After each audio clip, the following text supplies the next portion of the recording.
My name is Justin. Thank you for taking your time to be with us today. Hello, my name is Ben, and this is our KOB presentation where we'll be analysing MTN. Hello, my name is Stephen, and this is a wooden bow tie. Hello, my name is Warren, and we are all in group number 26. Hello, my name is Aidan, and there's not too much to ask. Please wait until the end to applaud. Hello, my name is Jason. I hope you enjoy the presentation. I would like to now hand over to Stephen for the introduction. Okay, so we've got our introduction out the way, and just to outline what's happening with the rest of this presentation, we're obviously analysing certain parts and qualitative and quantitative aspects of MTN. That's the company we're going to be looking at today, and the first thing we're going to be looking at is the ethical leadership, which Warren Cox will be looking at a bit later on. Then we've got risk management by Ben Buerta, then the audit committee by Jason Furness, then we're going to look at the stakeholder relationships by Aidan Billington, and then Justin Broughton with the conclusion at the end. So obviously we're going to take you through all of this, but to start we need to have a holistic view at the company we're going to be working with. So as introduction, Stephen Tedder, I'm going to be looking at some facts that we're going to go with today. So just to get a better understanding of what's happening with this company. So just some facts, okay. So MTN is quite a well-known brand, and like we see on the screen over here, MTN employs 21,000, more or less 21,000 people, and it has about 232 million subscribers, which is quite a figure. So already we can see this is quite a company that has quite a material impact on our economy. Then in the last 5 years, they've invested 130 million rand in capital investments, which we can see they're expanding as a company. And their total revenue for the previous financial year was about 146 million rand. So as we can see, this company is quite a massive company, which means we have to look quite in detail about what they're doing, how they're doing business, because obviously even the smallest mistake or unethical business by them is going to have a great impact on a lot of people. So as we move on, we're going to look to MTN and how they lay out their ethical structure. So we're going to look at a few things. So I'm just going to start off with going through value creation, and we're going to see what MTN thinks they should use to create value. And so obviously it looks good on paper. So obviously my part is going to be looking at it on paper, and further on we're going to see did they actually comply with what they wrote. So first of all, with value creation. So these are the aspects that they think are going to add value to their company. And the first one is licensing and spectrum. And so obviously for a company that provides mobile services, they need licenses to do these things. So obviously I agree with this one, and as a team we agree with this one, because to add value, how can you carry on adding value without licensing something?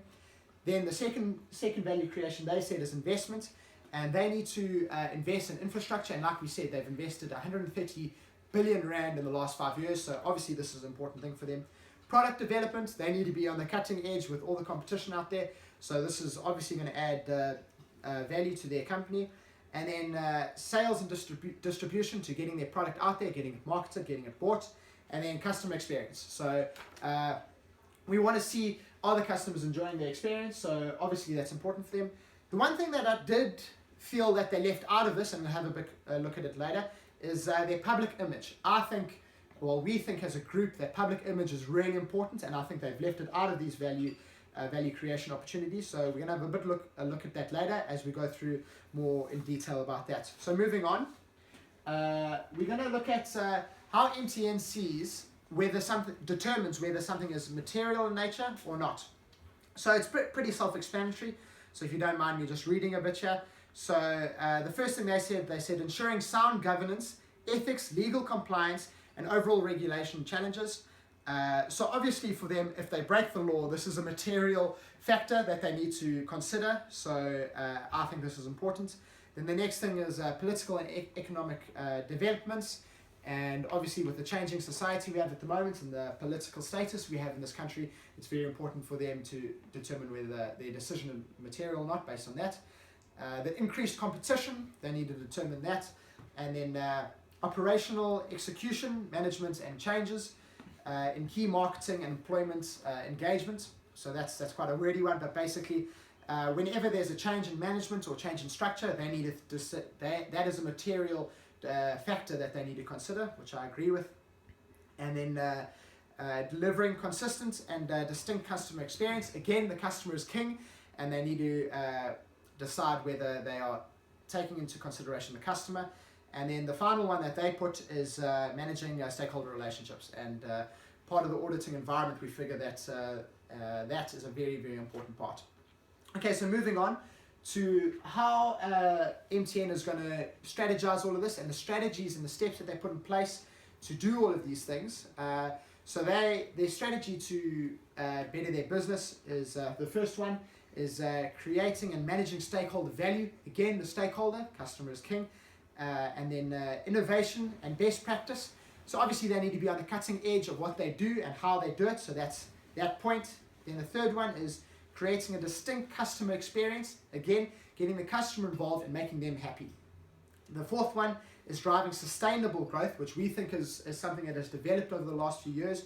And so this is a very important one, especially in the modern day business environment. And then the final one that they said is transforming their operational model. And we're going to have a look a bit later how they actually implemented that, because this is a journey that MTN are going on, and we're going to see if they're stuck with that. Okay, moving on, we're having a look at their pillars of government, and they've got 7 of these. And these are the things that they place value on and how they determine their governance in their business. So the first one is leadership, how they place value on leadership in their company. Then they look at legal and regulatory compliance. So do they comply with all the necessary laws in their necessary field? Then they look at business practice and ethics, which is, I think, sums up a lot of what we're going to be talking about. Then they look at monitoring, overseeing, and risk management. Risk, a massive part of these massive corporations. Risk really needs to be managed, and we need to have a look at how they are managing that risk. So that's obviously a very fundamental pillar of theirs. Then performance management. Are the people in the necessary jobs performing correctly? Then they're having a look at disclosure, reporting, and transparency. That's the presentation of their financial statements. And are they transparent with what they're doing in business? And we're going to try get through that transparency. And then finally, we're going to have a look at stakeholder encouragement and communication. So again, the stakeholder, we need to impress them. They're the one bringing in the money. So from that, we have had a look at what MTN want to do, what they've put out in their financial statements. So now we're going to have a look. Does this comply with King Code 3? We're going to have a look at a couple of other codes. Does their corporate governance match up with what they've said, what they've set out? And for that, we're going to move on to our first person speaking in a bit more detail on a bit more specific topic, and that of ethical leadership. So I hand over to Warren Cox. Good morning, my name is Warren Cox, and today I'll be speaking to you about ethical leadership and ethical values. Ethical leadership involves providing a well-rounded and responsible approach to business. There are various elements of ethical leadership, which include contributing to society, compliance with laws and regulations in the various legislations of the country, and also providing an adaptive business structure geared towards the development of employees and other individuals affected by the business of MTN. In terms of what ethical leadership values and ethical leadership structures are in place currently in MTN, there's a strategic form, and there's also a social and ethics committee. The strategic form is a type of systematic structure whereby management places importance on maximizing stakeholder relationships, innovative business processes, and then also creating a distinct customer experience and driving sustainable growth. The Social and Ethics Committee that is in place is there to identify any areas where MTN could be under ethical dilemma, and also to provide a positive social environment and a positive learning environment for new employees and also for old employees to continue growing and developing. The Social and Ethics Committee works hand in hand with all the different sectors of MTN by taking part in their business and regularly reviewing and interpreting the work that they do to see whether there are any ethical dilemmas. The Social and Ethics Committee will regularly report to the board on the work done by them and say where different sectors can improve on their work and where different sectors have ethical issues that need to be addressed. In terms of the King Code report, there are 3 different parts with regards to ethical leadership and values. Part 1 says that the board should provide an ethical leadership basis based on the foundation of ethical values. Part 2 says that the board should ensure that the entity is seen to be a good corporate citizen. And then part 3 says that the board should make sure that the company's ethics are effectively managed. I'm of the opinion that part 1 has not been adhered to. This is because, Stephen, change slide please, thank you. This is because in the most recent financial year, there was a debacle in Nigeria where 5.1 million subscribers of MTN had their contracts cancelled as a result of applications not being filled out correctly. As a result of this, a $780 million fine was posted to MTN Nigeria. This was because this act was seen to be unethical and unlawful. As a result, this means that the board has not provided an ethical foundation for leadership because they have done something that is very illegal. Following on from part 1, I believe that part 2 has not been adhered to. As a result of the $780 million fine that has been posted to MTN and expected to be paid by them, their corporate image amongst all of their competitors and in the general business world has taken a landslide drop. As a result, their corporate image is much weaker than it was previously, and they're not currently seen to be good corporate citizens because of what they have done. In contrary to part 1 and part 2, I feel like part 3 has been adhered to.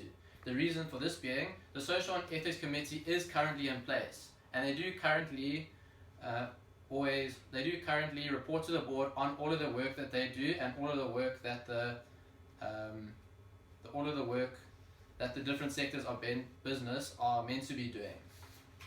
In moving on from the debacle with Nigeria,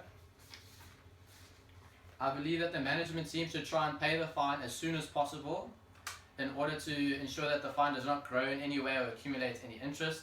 I think that they should post some sort of an apology or a statement to the public explaining their position and how they'll never do it ever again or anything of the sort. And also think that they should review their application process to ensure that it's fully functional and give these people who had their contracts cancelled a chance to re-establish their contracts at some sort of a discount rate. That is all I have to say for ethical leadership. Good day everyone, my name is Ben Burton and I'll be talking about the risk management of MTN.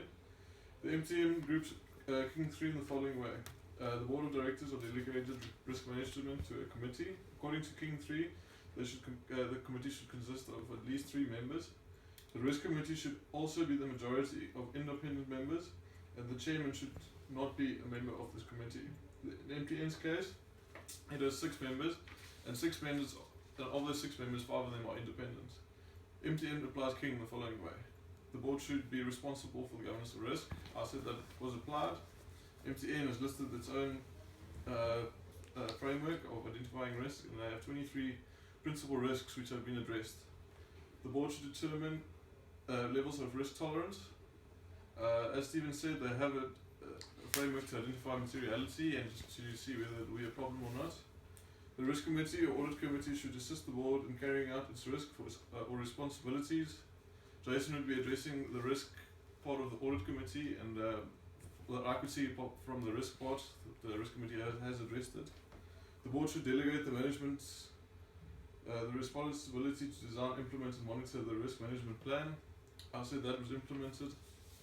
The board should ensure that risk assessments are performed on a continual basis. I said that was also applied. The board should ensure that frameworks and methodologies are implemented to increase the probability of anticipating unpredictable risks. Also applied. The board should ensure that the management considers and implements appropriate risk responses. That was applied. And then the board should ensure continual risk monitoring by management. Then King sets out another few points, but I think that is also applied, so I won't go through that. But I identified three points that weren't applied and had non-compliance. Okay, then it was point 4.5. The board should ensure that risk assessments are performed on a continual basis. I said that wasn't applied because of the Nigerian scandal, because of the 780 billion rand fine. This is related to the late disconnection of 5.1 subscribers whose registration documents were regarded as incomplete. The management should have known about the consequences of non-compliance, and thus proves that the risk committee did not look into it in depth. The risk management should have looked at the non-compliance consequences and developed a solution. So basically what they should have done is they should have looked at the future and should have seen that this could have happened because of the people who did not register. The board should ensure continual risk monitoring is done by management. I also said this wasn't applied because of the identity theft case posed against MTN, where a lady's identity was taken after information was leaked. I think this would also be a problem with IT governance, as there isn't sufficient control over the intellectual properties. But this is also, again, only a small case out of a lot of subscribers, because as Stephen said, they have so many subscribers, but one case wouldn't be seen as a material risk. MTN should ensure that the IT division addresses cases like this sufficiently. And that's all I have to say about risk. Go. Hello, my name is Jason Furness, and today I'll be talking about the audit committee of the MTN Group. An audit committee is basically it's an essential part of any corporate structure of any company or group of companies. It is an essential part of the business process that allows the company through such committee to ensure the integrity of integrated reporting, together with its internal financial controls, and then firstly identify any risks that there are with these financial internal controls, and then use this committee to alleviate or manage these risks effectively.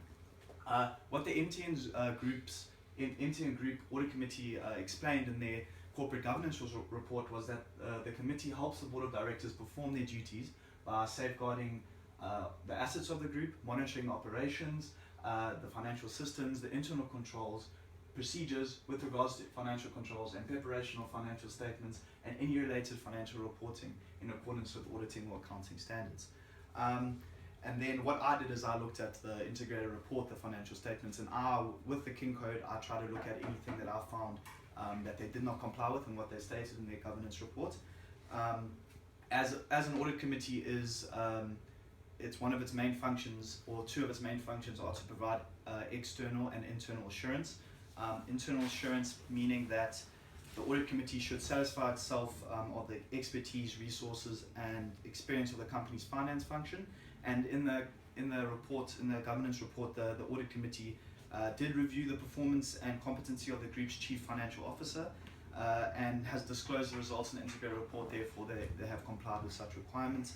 The audit committee also should be responsible for overseeing of the internal audit. Yet again, the audit committee did oversee such internal audits, and they found no problems with such thing and disclosed an integrated report, so that was all fine. And then lastly, as Ben was talking about the risk management, the audit committee has to oversee or be an integral component of the risk management process. And in this case, yes, they did. They complied perfectly with that. They oversee such risk management, and as Ben was explaining, in most cases, the risk management process was top class, perfect here. And then also, secondly, the external insurance provider. What that basically means is that the audit committee needs to make sure that they appoint or recommend to the nomination committee to appoint an independent external auditor. And in this case, they did exactly that. They reviewed the independence of the external auditor, and they found that there was absolutely nothing wrong, and that was all perfect and done. And then, with regards to the composition of an audit committee, the board should ensure that the company has an effective and independent audit committee. As mentioned in the report, the audit committee did meet every quarter. Therefore, it met the requirements of it meeting at least 4 times a year, and they did meet without management and with the internal external assurance providers. And that was all good. But however, I did find that in one of the groups, the subsidiaries of the group, they did mention in the report that not the chairman of such one of the audit committees of subsidiaries was not an independent non-executive.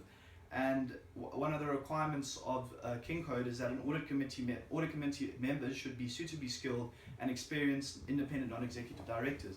And as all members of the audit committee are not independent non-executive directors, as mentioned in the governance report of MTN, not all the subsidiaries audit committees have an independent non-executive director.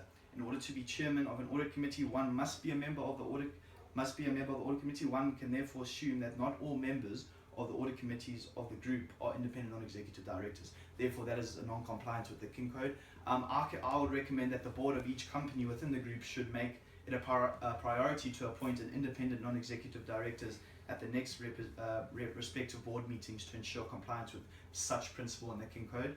And then also another requirement or recommended principle of King Code is that the audit committee should be chaired by an independent non-executive director.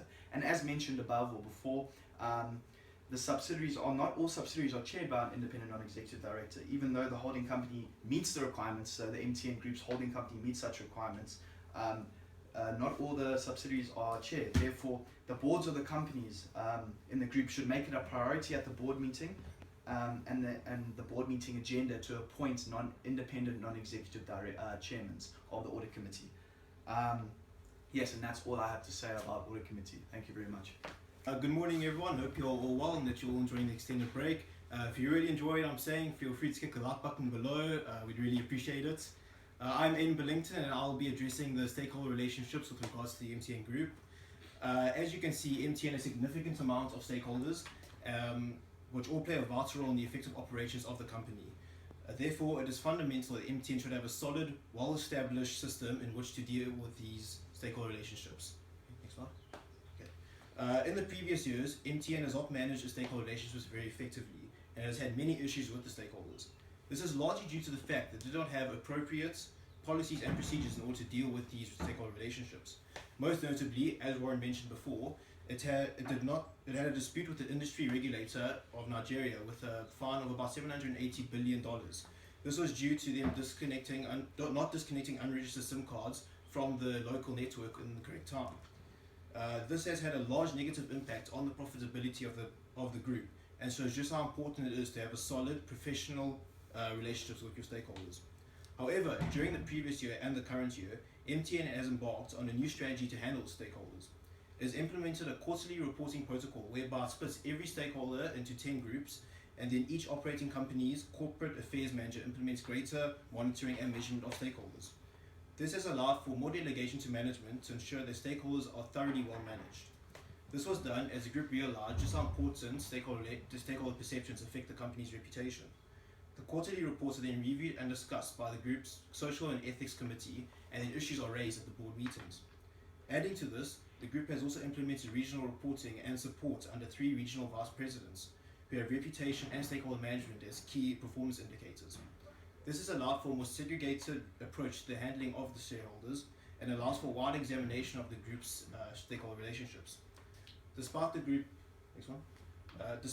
having implemented a variety of new policies and procedures to handle stakeholder relationships, there are still a few areas in which the group does not comply with the King Code. One of these areas is that although the group has recognized that stakeholder perceptions do affect the company's reputation, it has failed to make it a regular agenda item and rather focus on issues which the board believes are important, rather than discussing the overall implementation of these policies and procedures. The company lacks a strategy to engage stakeholders on their material concerns, and doesn't mention anywhere in its report on how it communicated these concerns to the stakeholders. There is no indication in the stakeholder report that the board has considered the negative consequences of publishing its policies. The board should rather weigh out the costs and benefits of doing this and then make a decision. Fourth one, there's no indication that the board has made an effort to encourage its stakeholders to attend AGMs, and there's no indication on whether the attendance at these AGMs was good. It is vital that majority of shareholders should attend these AGM meetings, as they should be voting on these material decisions. The group does not treat all shareholders equally. Local investors have been neglected in the past years, and the MTN Group plans to engage with them more in 2016. It should allow local investors to have more of a say in the decision-making process and make their issues a priority. Lastly, the company did not resolve its dispute with the industry regulator in Nigeria effectively and efficiently, as it has affected the stakeholder relations. This has affected the group's operations drastically and has caused the group to make a substantially less profit. It is clear that MTN has managed the stakeholder relationships ineffectively in the past and has now started to implement new policies and procedures to rectify this. However, the MTN Group still has multiple issues that it needs to deal with, and these should be dealt with in an appropriate and timely manner. Thank you. Good day, my name is Justin Broughton and I'll be concluding our analysis of MTN. So basically in my conclusion, I will be highlighting a few of the non-compliances as well as the recommendations we gave.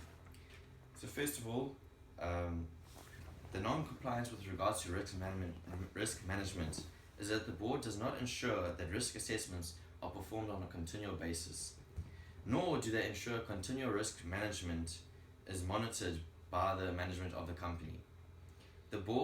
Furthermore, the board does not make stakeholder relationships a regular board agenda item at their board meetings.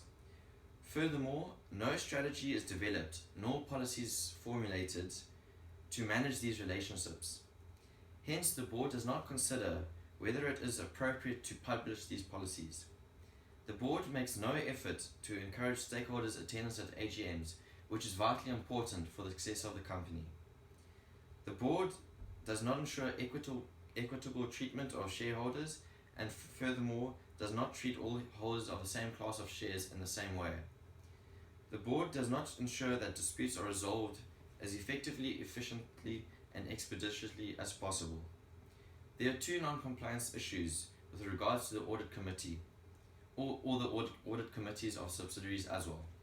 Firstly, not all of the members are suitably skilled and experienced independent, non-executive directors.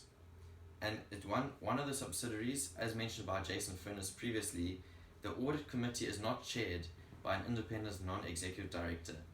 So basically a few recommendations that are vitally important to MTN. The management team should reconnect the users based on reapplying, and the management team should review their current application system. This will ensure all application systems are fully functional and without error. MTN should do their utmost best to ensure that the fine is paid timelessly, and MTN should issue a notice or statement of apology to the general public explaining how they are addressing this issue and making sure the problem is solved. They should further work with the IT division to ensure that all IT risks are addressed, and that the necessary internal controls are implemented to ensure that all sensitive information is kept safe. The board must ensure that disputes with stakeholders are acted upon without delay. The board should also delegate the handling of these disputes to experienced personnel. So basically, as I summarize a lot of our analysis, you will notice that there's a lot of compliance as well as a few non-compliance with King Code. And basically, a lot of the non-compliance is not illegal. However, complying with King 3 is to uphold your good corporate citizenship.